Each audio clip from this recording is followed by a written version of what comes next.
கர்த்தருக்கு ஸ்தோத்திரம்.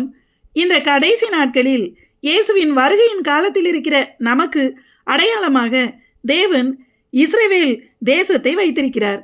இஸ்ரவேல் தேசத்தில் நடக்கிற ஒவ்வொரு மாற்றமுமே கடைசி கால தீர்க்க தரிசனங்கள் நிறைவேறுதலாகவும் இயேசுவின் ரகசிய வருகையின் அடையாளங்களாகவும் இருக்கின்றன. இஸ்ரேல் எதிரிகளோடு எப்போதுமே யுத்தத்தில் இருக்கிற நாடுதான் என்றாலும் இப்போது சமீப காலங்களில் இடைவிடாமல் முழுவதும் யுத்தத்திலேயே இருக்கிறது. இதை குறித்தும் தற்போது இஸ்ரேலில் உள்ள மேற்கு கரை பகுதியில் குடியேற்றப்பட்டிருக்கிற யூதர்களுக்கும் அங்கே இருக்கிற பாலஸ்தீனியர்கள் என்று சொல்லப்படுகிறவர்களுக்கும் இடையில் பெரும் பதட்டங்களும் தாக்குதல்களும் ஏற்பட்டிருக்கிறது. இதனால் இஸ்ரேல் முழுவதும் மிகவும் பதட்டமாக இருக்கிறது.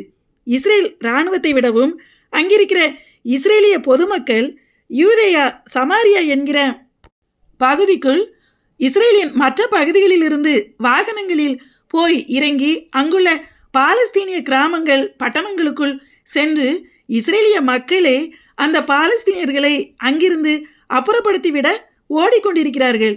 இஸ்ரேல் இராணுவம் தடுத்தால் கூட அப்படி ஆத்திரத்தில் நுழைந்து துரத்துகிற இஸ்ரேல் மக்களை இராணுவத்தால் தடுக்க முடியவில்லை என்று சொல்லப்படுகிறது. ஏன் இப்படி என்றும் பரிசுத்த வேதாகம வசனங்கள் என்ன சொல்கின்றன என்றும் இந்த பதிவில் பார்ப்போம். 122 சங்கீதம் 6 வசனத்தில் எருசலேமின் சமாதானத்துக்காக வேண்டிக் கொள்ளுங்கள், உன்னை நேசிக்கிறவர்கள் சுயித்திருப்பார்களாக என்று எழுதப்பட்டிருக்கிறபடி எருசலேமுக்காக இஸ்ரேலுக்காக இந்த நாட்களில் நாம் அதிகமாக ஜெபிக்க வேண்டும். தேவனே நமக்கு கட்டளையிட்டிருக்கிறபடியால் நாம் இஸ்ரேலுக்காக பாரத்தோடு ஜெபிக்க வேண்டியது அவசியமாகும், கடமையாகும்.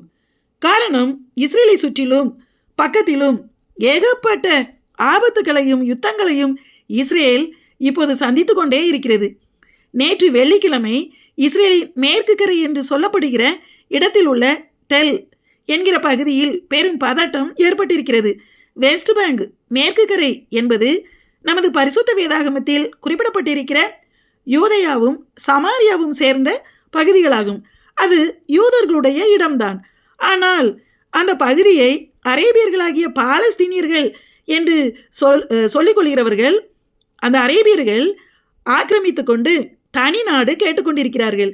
அதற்கு பல உலக நாடுகளும் ஆதரவாக இருக்கின்றன. ஆனால் அது நடக்காது. தேவன் அனுமதிக்கவே மாட்டார். ஏற்கனவே இஸ்ரேல் பாராளுமன்றத்தில் தீர்மானம் கொண்டு வந்து இஸ்ரேல் அரசாங்கம் அந்த யூதேயா சமாரியா பகுதிகளை இஸ்ரேலுடன் இணைத்து கொண்டது. எங்கள் பகுதியை எங்கள் நாட்டுடன் இணைப்பதற்கு வேறு யாரிடமும் ஐநாவிடமும் நாங்கள் அனுமதி கேட்க வேண்டிய அவசியம் இல்லை என்று சொல்லி சட்ட ரீதியாகவே இஸ்ரேல் இணைத்து கொண்டது.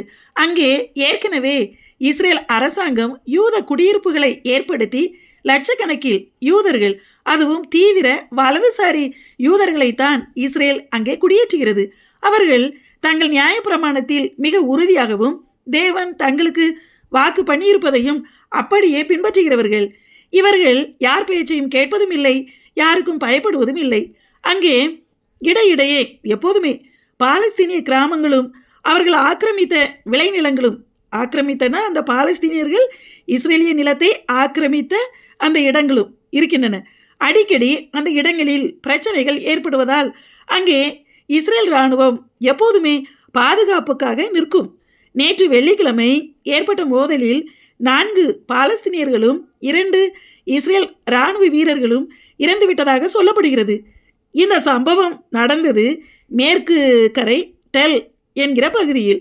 உடனே அங்குள்ள இஸ்ரேலிய பொதுமக்கள் கோபத்தில் அங்குள்ள பாலஸ்தீனிய கிராமங்களுக்குள் ஓடிப்போய் எல்லாவற்றையும் எரித்து போட்டு விட்டார்கள். மேலும் இஸ்ரேல் இராணுவத்தினர் 2 பேர் இறந்தவுடன் யூதேயா சமாரியா பகுதியில் இருக்கிற இஸ்ரேலிய மக்களும் மற்ற பகுதிகளில் இருப்பவர்களும் ஆத்திரத்தில் 200-300க்கும் மேற்பட்ட வாகனங்களில் எல்லா இடங்களிலும் இருந்து ஆத்திரத்தில் புறப்பட்டு வந்து, அதாவது இஸ்ரேலிய பொதுமக்கள், எங்கள் இராணுவ வீரர்களை தாக்கும் அளவிற்கு வந்துவிட்டீர்களா என்று இஸ்ரேல் இராணுவத்தினரை எதிர்பார்க்காமல் பொதுமக்களே பாலஸ்தீனிய கிராமங்களுக்குள் நுழைந்து அங்கே மோசமான பிரச்சனைகள் நடப்பதாகவும் இஸ்ரேல் இராணுவம் தடுத்தாலும் கூட இஸ்ரேலிய மக்கள் கேட்கவில்லை என்றும் பெரும் பதட்டத்தில் இப்போது இஸ்ரேல் இருக்கிறது.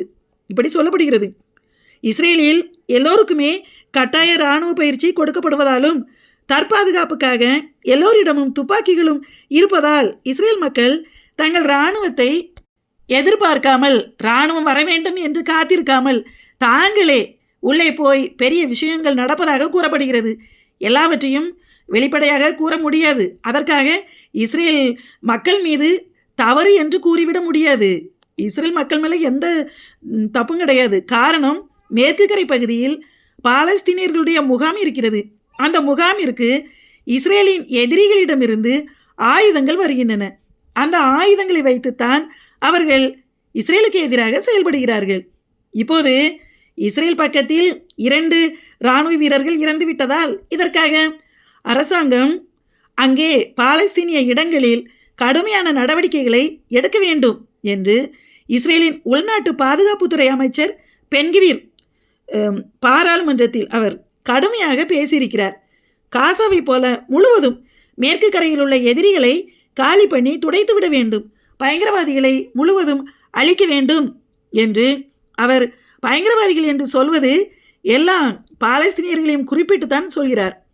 மத்திய கிழக்கின் மற்ற நாடுகளின் வழியை, விதிமுறைகளை நாமும் பின்பற்ற வேண்டும் என்று, அதாவது உடனே மரண தண்டனை கொடுக்க வேண்டும் என்று பேசியிருக்கிறார். பாலஸ்தீனிய கிராமங்கள், இடங்கள், எல்லோருடைய வீடுகள் எல்லாமே இனி இஸ்ரேல் இராணுவம் செக் பண்ணும். இராணுவ கட்டுப்பாட்டில் தான் அவை இருக்கும் என்று சொல்லப்படுகிறது. மத்தேயு 24:16 யூதேயாவில் இருக்கிறவர்கள் மலைகளுக்கு ஓடிப்போக கடவர்கள் என்று எழுதியிருக்கிறபடி அந்திகிறிஸ்துவின் மகா உபத்திரவ காலத்தில் இஸ்ரேலிலிருந்து, தலைநகர் எருசலேமிலிருந்து, யூதேயாவிலிருந்தும் இஸ்ரேல் ஜனங்கள் அந்திகிறிஸ்துவிடமிருந்து தப்பித்து வனாந்தரங்களுக்கும் கண்மலைகளுக்கும் ஓடி போவார்கள். தேவன் அவர்களை அங்கே போஷித்து பாதுகாப்பார். அதாவது யூதேயாவிலிருந்தும் இஸ்ரேல் ஜனங்கள் மலைகளுக்கு ஓடி போவார்கள் என்று எழுதப்பட்டுள்ளது.